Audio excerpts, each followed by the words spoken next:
Calling all detectives.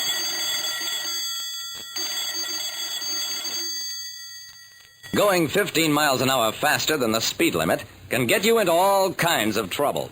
Sometimes even a murder charge. That is the situation on this page from my casebook. The casebook of Jerry Browning, private detective. There's no rule that says a private detective like me, Jerry Browning, can't have his own share of trouble.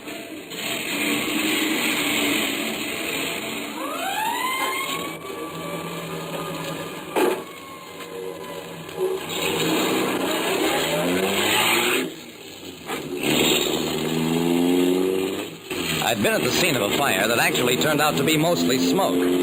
After being assured by Fire Commissioner Emmett Cavanaugh that Consolidated Insurance wouldn't be faced with a big claim, I headed my car toward home. I heard the police siren and slowed down. Pull over and stop!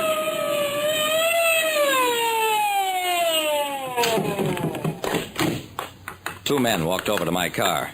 I'm sorry, Mr. Browning. You were doing 40 in a 25 miles on. I looked past the cop at the malicious grin on the other man's face. He was Harry Newitt, the DA. So, you think you're a privileged character, Browning? I'm sorry, Mr. District Attorney. I turned to the red-faced cop. Give me the ticket. Might as well get it over with. Newitt didn't like that. Officer, I want this man's car searched. Oh, Mr. District Attorney. Search the car, I say, or I'll have your badge. Go ahead. Do as he says. Search it. The cop went through the movements of looking in the back of my car. Then, look in the trunk. I handed the cop my car keys, got out, and watched. I didn't know who was the most surprised when the doubled-up body tumbled out of my trunk. But it was Newitt who first found his voice. Browning, I've been waiting for this for a long time. You're under arrest for murder. When the district attorney ordered a search of my car, he found a body in the trunk.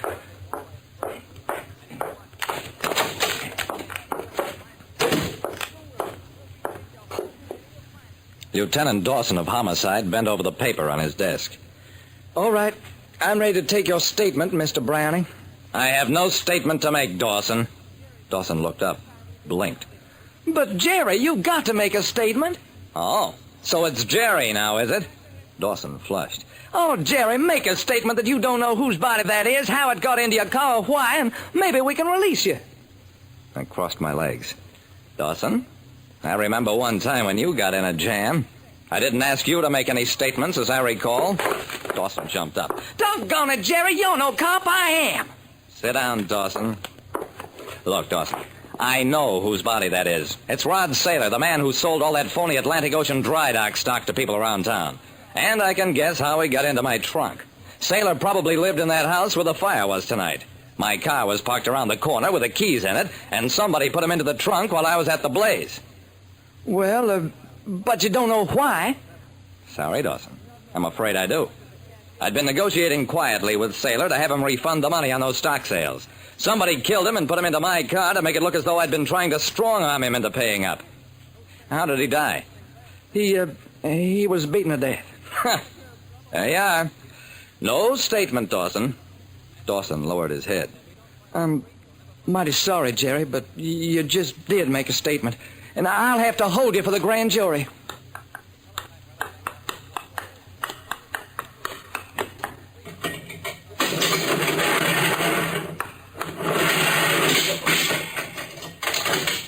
My pal, Dawson. Well, you sure find out who your friends are the hard way. At least I had the cell to myself. I laid down in the lower bunk, slept fitfully for about an hour. Then I jerked awake as the footsteps halted outside my cell door. I looked through the bars, saw Dawson with Fire Commissioner Cavanaugh and a slim, weasel-faced man, obviously a prisoner. Lieutenant, a couple of my fire patrol boys caught this man hanging around that tenement fire scene tonight. I'd like him held on suspicion of arson pending investigation. Sure, Commissioner. Anything you say. You can't pinch me. I know my rights. I want my lawyer. Sure, Fuddy. Sure. We'll call your lawyer in the morning. You won't mind doubling up for tonight with Jerry Brown.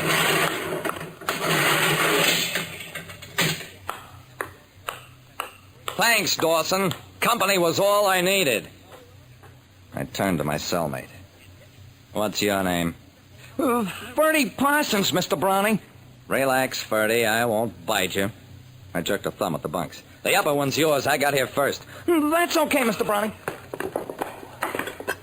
After Ferdy scrambled into the upper bunk, I lay down on my bed again, folded my arms behind my head.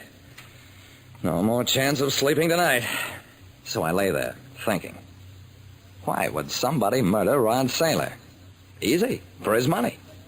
That meant Rod must have kept his money at his apartment, handy for a quick getaway, probably. Then, the fire must have been a cover-up for the murder. Sure, lots of smoke and confusion. Not much damage. I sat up. Hey, Ferdy.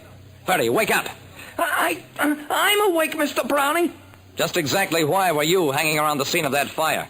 Honest, Mr. Browning, I don't know nothing about it. I didn't see nothing happen. I was waiting for my girlfriend, Janie Carson. She'll tell you I don't even know Rod Saylor. I jumped to my feet, yanked Ferdy out of his bunk. He opened his mouth to yell, but I clamped my hand over it. Listen, Ferdy. You heard Dawson. They've got me here on murder, and they can't hang me but once. Ferdy, you killed Saylor for his money, hid it, and we're going back for the loot after you put the body into my car. No, I can't prove it, but I'm your judge and jury, and I'm going to execute you. I lifted my hand a few inches from his mouth, ready to clamp down again. Don't do anything. It wasn't me. It was Janie's idea. She lived in the house. She hit him face with a ball bat. She's got the money. Okay, Jerry, we heard it. We'll take it from here. Come on, Ferdy, upstairs. Dawson and Cavanaugh rushed Ferdy upstairs, leaving me with the cell door open. Yeah? I walked out of there. But I didn't leave the building. I went on up to Dawson's office. It was empty.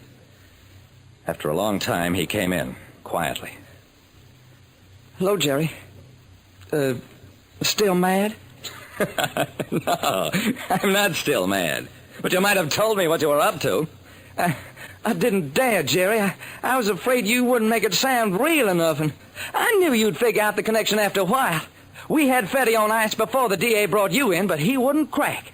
And this was a chance to clear you and solve the murder, too. Well, it certainly is good to know who your friends are, even if it is the hard way. Like I said, everybody has his share of troubles, but they never weigh so much if you've got another shoulder to help carry the load.